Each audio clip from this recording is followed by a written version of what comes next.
Hey, what's up to all you filmmakers out there? This is Ron K. Armstrong, filmmaker extraordinaire, here with another exciting video for you.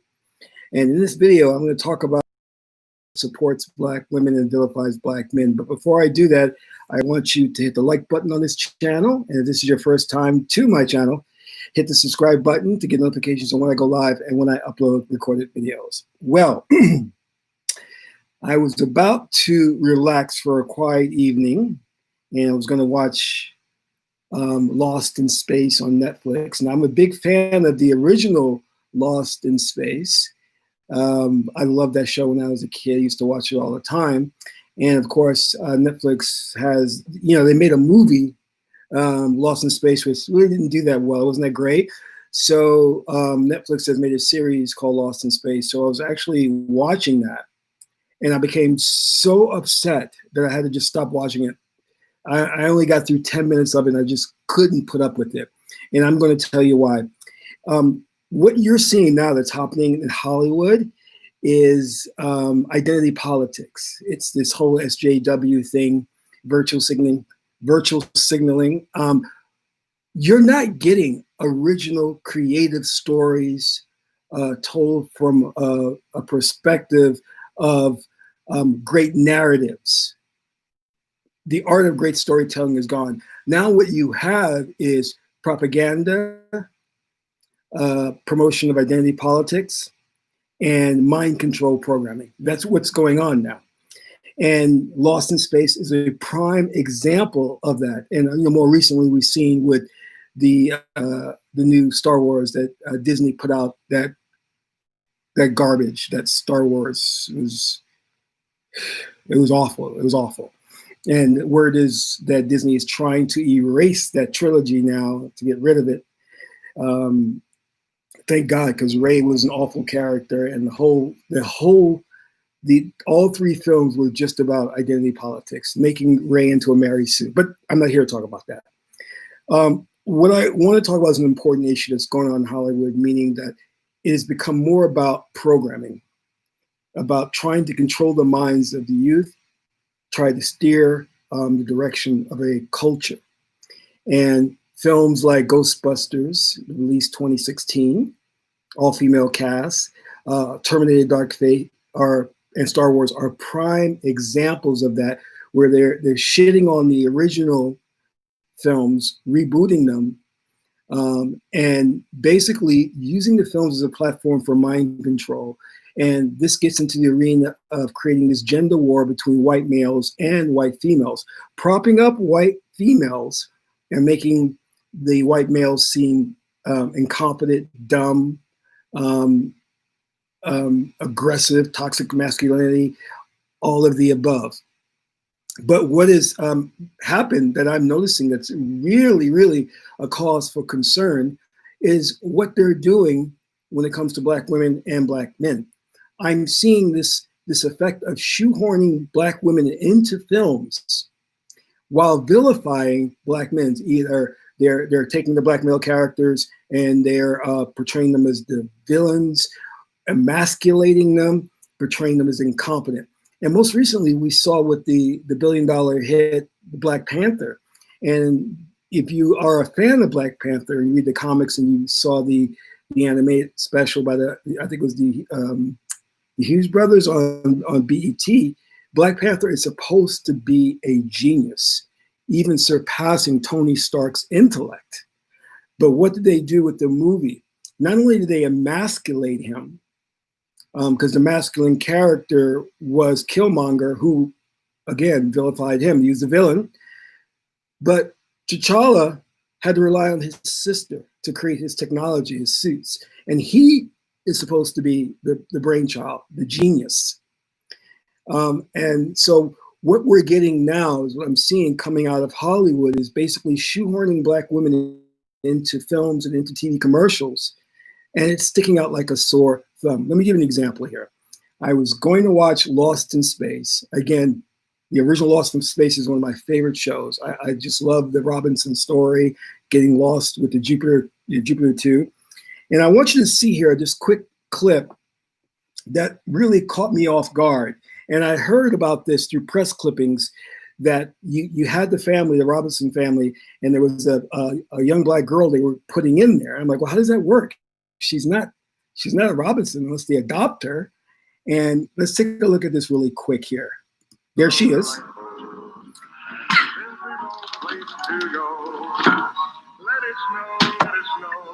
Ta-da! There's my mom's cookies. Grandma wasn't here to bake them this year, so gave it a shot. She never trusted me with a recipe. I don't know. I guess I'm just special. So, where are you these days?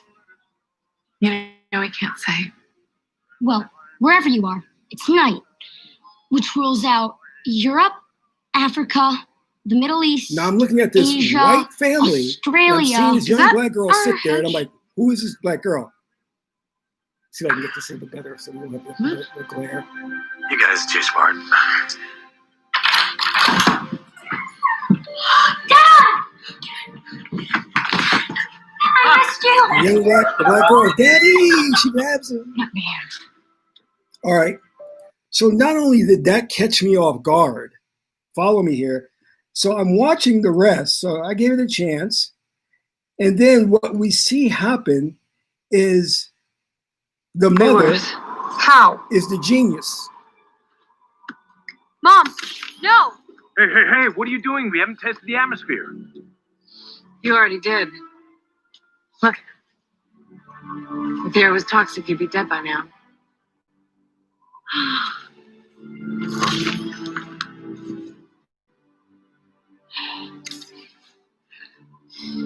Not a bad consolation prize. There's fresh air in months.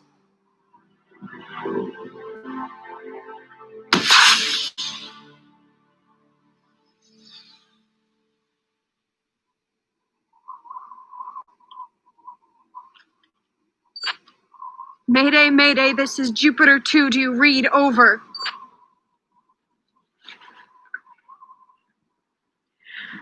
Probably should have read the fine print before I launched into space.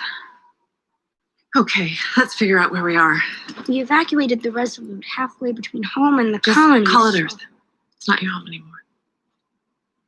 Earth and the colony.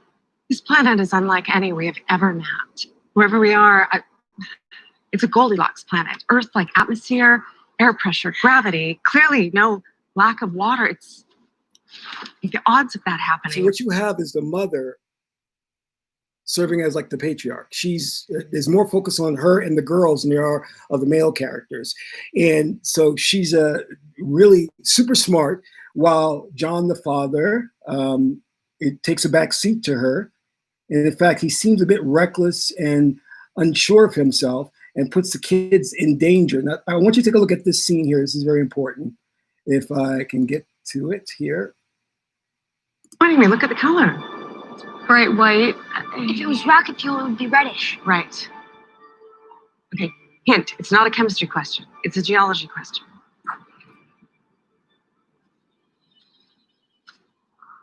Once that water freezes, the Jupiter is going to be locked in 50 feet of solid ice. How long do we have? A while. How long is a while? It depends on whole thermodynamics, water salinity, how much displacement there is. It's complicated. Does it matter? You tell me. I know you've already done the calculations. No, that was a slight to him. She's like, it's complicated, as if he couldn't understand it, and he's supposed to be an astronaut. This is not adhering to the original series. This is not, as you would say, canon, because John was the leader of the family. He was smart. He was technical, and now we have the reverse, where he's relying on her, and she's saying, "Oh, it's complicated," and very subtle, but in a way just belittling him. And let's watch a little bit more where this is going. We should talk about this privately. Do you two mind letting us in on this?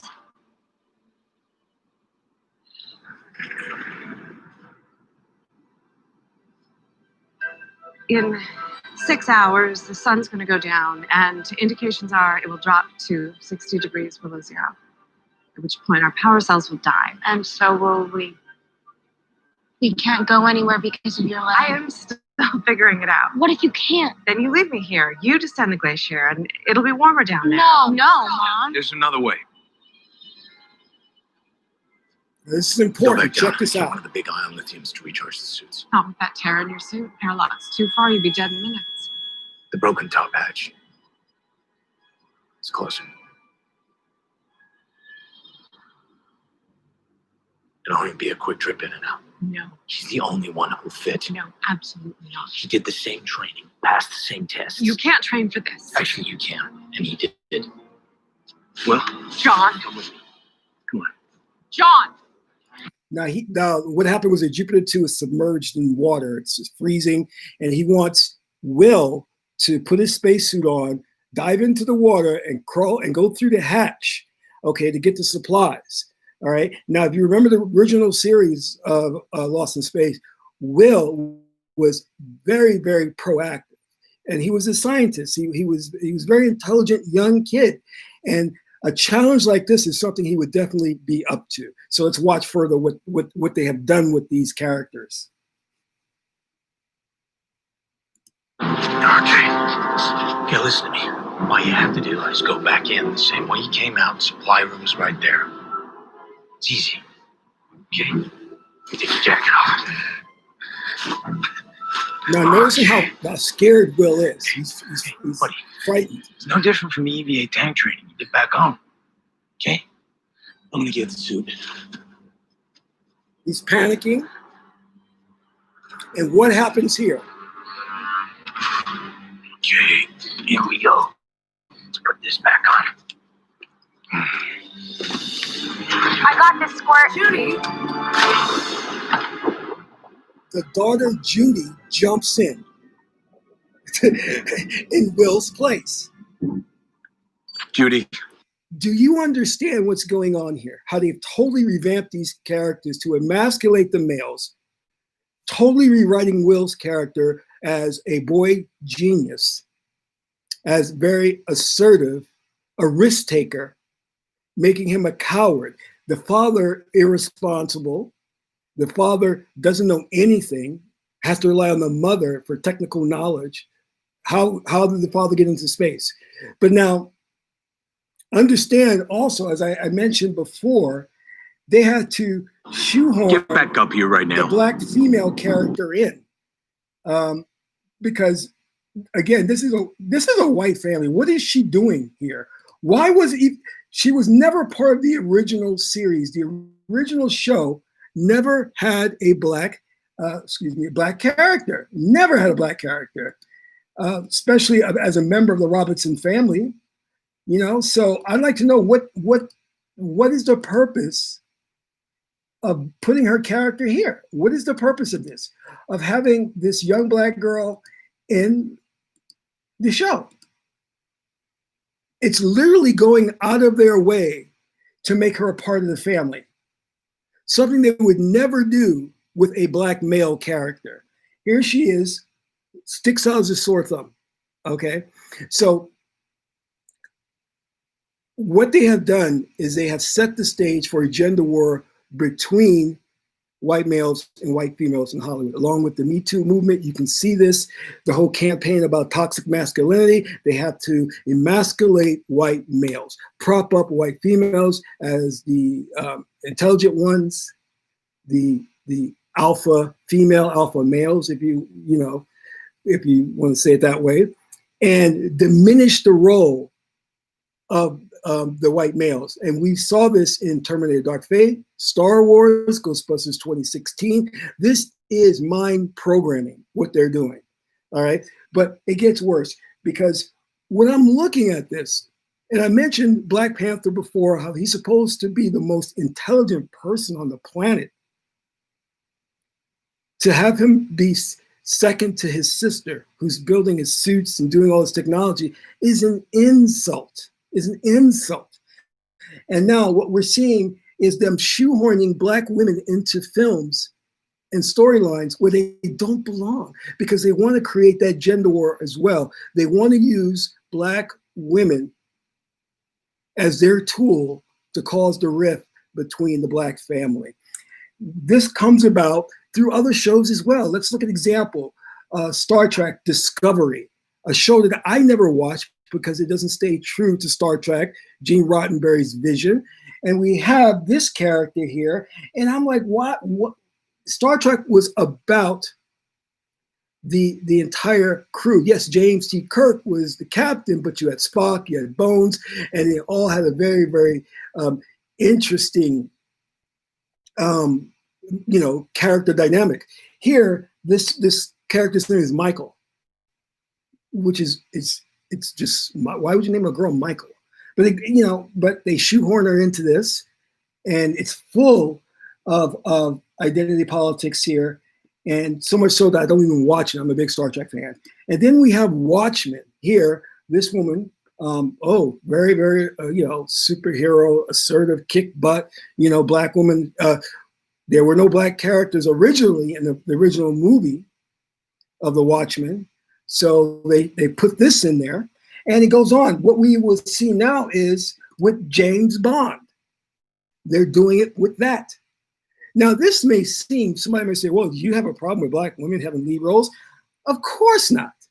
But when you are putting their roles into things that they have absolutely nothing to do with, and then emasculating black males, there's a problem with that. There's a problem with that. And most recently, we've seen this with the movie Harriet, where they had to actually create a fictitious character that's not part of history, wasn't a true character, of a bounty hunter who wanted to kill Harriet, get the money, and get white women. What kind of propaganda is that? To create a fictitious character, and this is supposed to be about Black history. And they create this character solely to vilify Black men. It's just, there's no words for this. And now, what you're seeing now even more is the influx of interracial TV commercials. You have commercials where the preponderance of the commercials are with Black women and white males, trying to sell the audience on that pair, on that marriage or couple. Let's take a look at this commercial here. What up, peeps? It's Gabe. And Babe. And today we're talking about mobile plans the real way. Why? I'm at the coffee shop on my Walmart Family Mobile Unlimited plan. It's unlimited talk, text, and data. We could do this all day with 4G LTE speed. Hi, baby. Because we move fast. And at $29.88, it's the lowest price unlimited plan that includes 4G LTE. It's the real plan For real people, with real savings. Save money. Live better. Walmart. Notice how they have the Black vernacular. And she's so sassy. What up, peeps? What up, peeps? And he's in. He's cool too. Look at him. Look at him. What up, peeps? It's Gabe. And Babe. And today we're talking about mobile plans What the up, real peeps? way. Why? I'm at the coffee shop on my Walmart Family Mobile Unlimited plan. Who are they marketing this to? Because according to statistics, Black women are not marrying white men in that great of numbers. In fact, we know that the interracial marriages account for a very, very few percentage in America. So who is this marketed to? It's not marketed to interracial couples. It's trying to promote an ideology, a way of thinking that Black women belong with white men. And now you do have, to be fair, some commercials where you have white women with Black men, but they're rare. They're not in greater numbers. And you're certainly not seeing the proliferation of TV shows where they're shoehorning Black men into them. You don't see that. No. I mean, you have, again, Star Trek, Watchmen, James Bond. Where's all this coming from? Suddenly, you see, they've got to get Black women on their side. They've got to cause that rift. They've got to program in the minds of Black women to say, Black men are not your friends. They're not your concubines.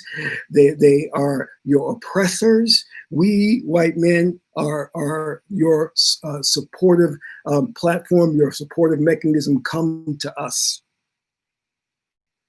This is all coming out of the war that's going on in Hollywood between white women and white men. That gender war is the model for which they're using to spill over into the Black community. Shoehorning Black women into stories, into movies, giving them opportunities. And now from the outside, if you're an outside looking in, you'd be thinking, wow, Black women are rocking it. Black girl magic. They're making progress. They're the most educated, getting into the universities, getting their degrees, signing up for Black business licenses and stuff like that, where the Small Business Association, running businesses. These are not legitimate opportunities, and this is not real progress. This is allowing you to progress for an agenda. You're being used to position yourself to oppose your own men, to create that rift, to destroy the Black family, the nuclear family. That's what all of this is about. And it's deep-seated programming because it's going across the board from everything from historical biopics to science fiction to fantasy to rom-coms, romantic comedies. They're putting this programming in everything in the same way they have done it in the white sector in Hollywood with Star Wars, Terminator Dark Fate, Ghostbusters 2016.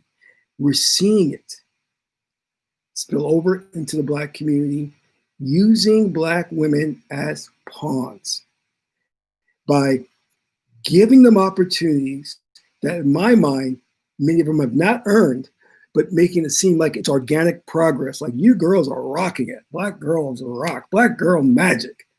No, you're throwing opportunities at them that are not deserved and for the purposes of manipulation. There was talk about Idris Elba playing James Bond, and suddenly they removed him from being a consideration and prompted this woman up to be the next James Bond. And the insult to injury on this, and I'm going to speak honestly with you, she is not feminine. She does not represent the type of women that James Bond himself, 007, would go after. So this is a slap in the face to Black women, the mere fact that she was picked for that role.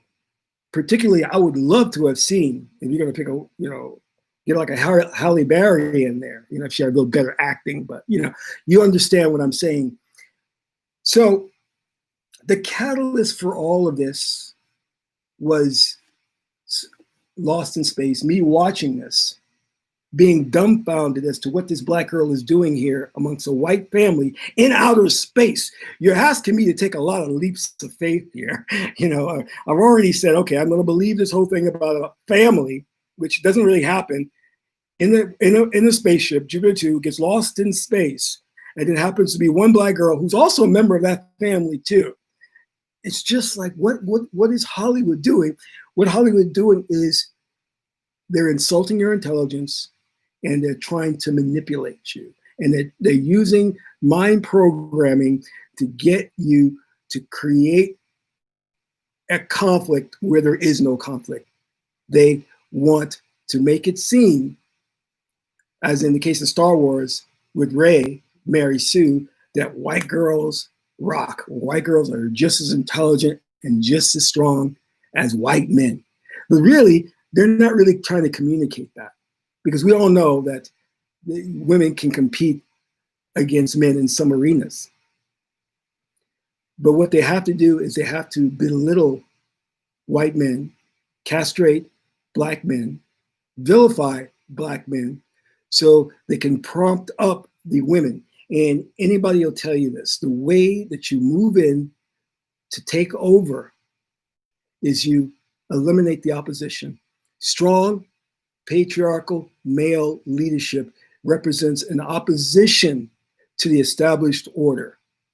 They can't come in and do what they need to do if they're strong heads of the family willing to defend that family and defend the nation.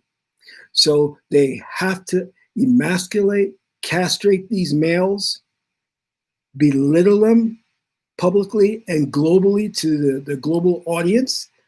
And as we saw in the case of little Will here, who got timid and afraid when Judy just jumped in the water, they've got to train the young generation of men to be weak, to be feminine, to be timid, and then put this false idea in women's mind that they can do everything, they can be everything, that they're strong and independent.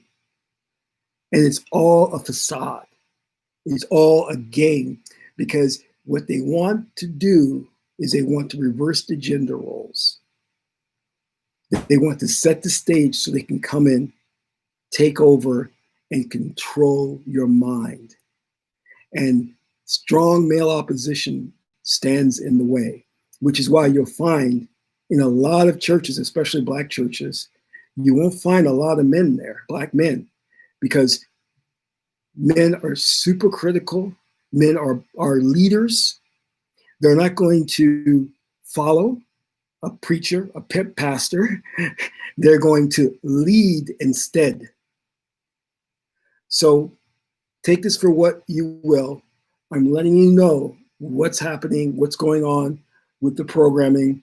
The ad agencies are on board. We see the proliferation of these commercials coming out in large numbers, interracial commercials. I was looking, I was like, where is this all of a sudden coming from? And it just so happens to coincide with their Me Too movement, with their identity politics, their virtual signaling. All of this is part of something they dreamt up and concocted in their think tank organizations and institutions, and they pumping it and dumping it in your major universities under the title of female studies or feminist studies. And what is falling by the wayside is our young boys who are not being taught and not being shown in movies what it's like, what you're supposed to be, what strong male leadership is, what courage is, what strength is. So I want to thank you for tuning in and listening to this broadcast. Please, please hit the like button and definitely share this video with family and friends so that we can get the message out there. I'm going to say this one last time. I have no problem with strong female characters. I'm going to tell you, I love Terminator with Sarah Connor. Ripley, Aliens, one of my favorite female characters. So this is not about being afraid of strong female leadership and whatnot. I have no problem with that. But what I do have a problem with is your global agenda to manipulate the minds, castrate males, vilify Black males. Every time you turn around, there's some new propaganda that's put out to make Black males seem like the enemy, seem like the criminal element of society. And this is all a concocted lie.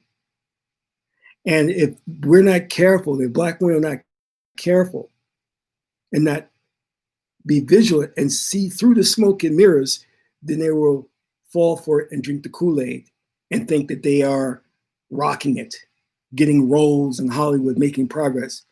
No, you're not. You're being allowed to progress for a purpose, for a clandestine agenda. And in the end, that very same system that you think is supporting you is going to turn against you big time.